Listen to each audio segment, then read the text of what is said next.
Trump thought he'd scored a victory when he gloated online about Stephen Colbert allegedly getting axed. But what he didn't expect was that Colbert would fire back with the kind of fury only a pissed-off comedian with a sharp tongue and a massive audience could deliver.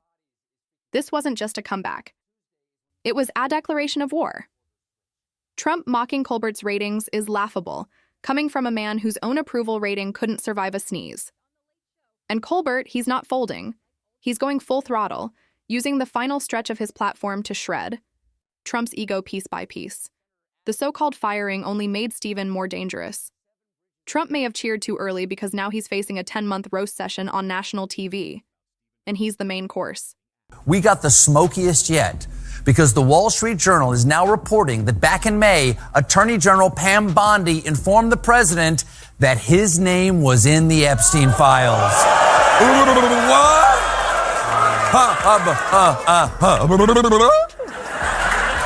But he said he hardly knew the guy. He's in the files. He's in the files. And just when Colbert dropped that Epstein bombshell, Trump's damage control team scrambled like cockroaches in a spotlight. But it's too late. The stench is out. Trump's name sitting in Epstein's files is more than just another headline. It's a ticking scandal. And Colbert, he's weaponizing every second of airtime to twist the knife. You can feel the tension rising as he lays it out. Trump's lies are unraveling in real time. This isn't just late-night comedy, and it's a full-blown public dismantling of a man who spent years dodging accountability, one clip at a time. Colbert is torching the illusion of innocence Trump tries to wear like a cheap suit. And the audience, they're not laughing with Trump anymore. They're laughing at the fall of an emperor with no clothes. Gentlemen, let's take a walk down memory lane to the corner of Pervert Alley. For starters, here's a photo of Epstein attending Trump's 1993 wedding to Marla Maples. That is chilling. Tuxedo jacket with stonewashed jeans and cowboy boots? Jeffrey, the fashion police are calling. And they all want to see the list. Epstein was spotted in the background of another photo at the wedding, and in these two pictures with Trump at the 1997 Victoria's Secret Angels party, which raises the question, just what was Victoria's Secret? Colbert didn't just throw shade, he lit a torch and marched straight into the heart of Trump's past. Picture this, a 1993 wedding, Trump grinning. And right there beside him, Epstein blending in like a roach in a banquet hall, stonewashed jeans, cowboy, boots, and a tuxedo jacket.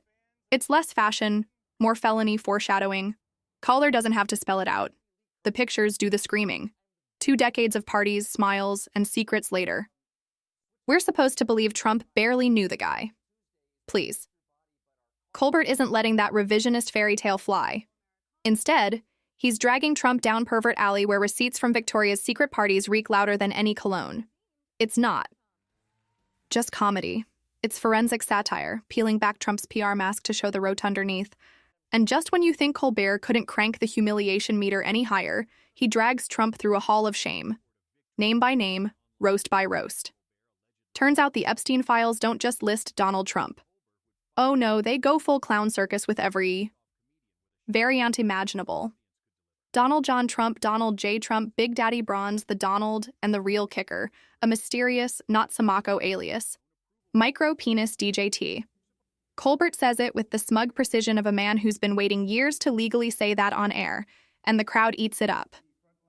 But behind the laughter, there's a killing truth. This isn't just late-night comedy. It's a slow, surgical character. Assassination with receipts. Trump isn't being mocked randomly. He's being stripped of every illusion, one humiliating alias at a time. He gathered his congressional goons together and he made up this promise. We're going to get the drug prices down, not 30 or 40%, which would be great. We will have reduced drug prices by 1,000%, by 1,100, 1,200, 1,300, 1,400, 700, 600. Those numbers make no sense. I think 1,100%, 1,400%, and then suddenly goes back down to 700%. He'd be a terrible auctioneer. Do I hear 100? Now 150. Do I hear 20? How about 2? 16 pi, 1 million. Sold for 0 to a bird that just flew by. Another reason this is completely stupid is that reducing the price by 100% would make the drugs free. Reducing it by 1,000% would make the cost negative dollars. That means pharma companies would have to pay you to take their drugs. At this point, it's like Trump isn't even trying to sound human anymore. Just spewing out lottery numbers and praying no one's paying attention will reduce drug prices by 1,000% by 11/01/211407. What even is that? A presidential promise or a malfunctioning time machine? Stephen Colbert doesn't even need to try. He obliterates him with a fake auction bit that's honestly more coherent than Trump's policy pitch. And then comes the final kill shot. If you reduce prices by 1,000%, pharma companies would have to pay you to take their meds. Let that sink in. Trump is literally promising an economic model that exists in cartoons. This isn't just idiocy. It's dangerous idiocy with a microphone. And Colbert, he's making sure every syllable is a televised slap. When even Jeffrey Epstein, the world's most infamous predator, gets asked if he and Trump ever socialized around underage girls, and his instinct is top lead the entire U.S. Constitution, like it's a criminal buffet menu. You know, something's rotten. He didn't just plead the 5th, he wanted the 6th, 14th, and probably a side of garlic bread to go with his legal panic attack. Colbert goes nuclear, exposing the absurdity. If the guy you're being questioned about is so shady that Epstein himself scrambles to lawyer up in all directions, that's not just a red flag. That's a 20-foot banner screaming run. Trump's team might try to ignore the Epstein files, but Colbert, he's dragging every slimy secret into the spotlight and torching Trump's denials with a blowtorch of biting comedy, jury jet, but still chose to hop aboard Epstein's infamous plane. Let that sink. The man with his own wings actively climbed into a flying sex dungeon like a moth to the most radioactive flame. And Epstein's own brother confirmed they weren't just acquaintances. They were good friends. Translation: they shared more than airspace. What kind of president willingly cruises with a known predator, unless he's enjoying the ride for all the wrong reasons? And when Epstein asked Trump how he managed to sleep with so many married women, Trump didn't hesitate. He celebrated the fact that it was so wrong. That's not rebellion. That's a sickness. We're talking about a man who treats infidelity like a badge of honor and corruption like a second language. While past presidents led with integrity, Trump was out there giving moral decay a standing ovation. This wasn't leadership. It was sleaze in a suit grinning on a jet of shame. Let's be honest. When you surround yourself with predators, fly their planes, party at their mansions, and echo their twisted ethics, you're not just guilty by association. You are the association. Trump didn't stumble into Epstein's orbit like some clueless outsider. He was a regular, a fixture. The kind of guy who didn't just sip champagne at the Victoria's Secret parties, but hosted them with Epstein under the guise of business. What business? Handing out modeling contracts or collecting victims. And when Epstein's own brother starts peeling back the curtain and casually mentions conversations about sleeping with married women because it's so wrong, it's not shocking. It's textbook Trump. That man didn't just flirt with evil. He gave it a nickname, a campaign slogan, and a seat in his cabinet. While decent leaders work to earn respect, Trump spent decades rolling around in filth, flashing a thumbs up next to monsters, like Epstein as if it were some deranged reality show finale. Just when you thought Trump couldn't sink any lower into the swamp of perversion, boom, the Wall Street Journal uncovers a grotesque relic from 2003. Trump's birthday letter to Epstein. Not just a note. Oh no.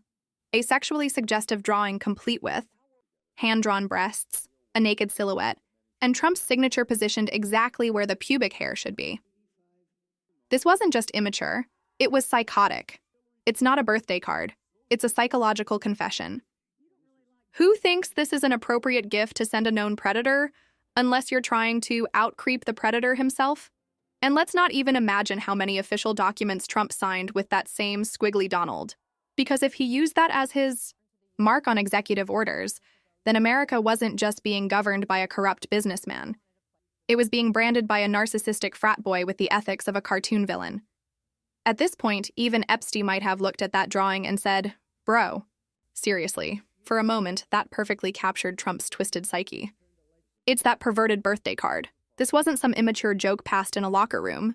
This was a handcrafted, sexually charged message sent to a convicted predator drawn by the man who would later run the free world. And what did he draw?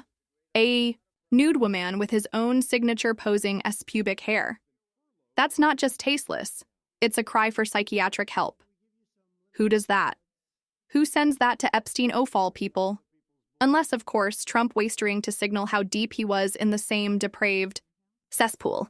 And the terrifying part, this man sat in the Oval Office with access to nuclear codes and foreign intelligence.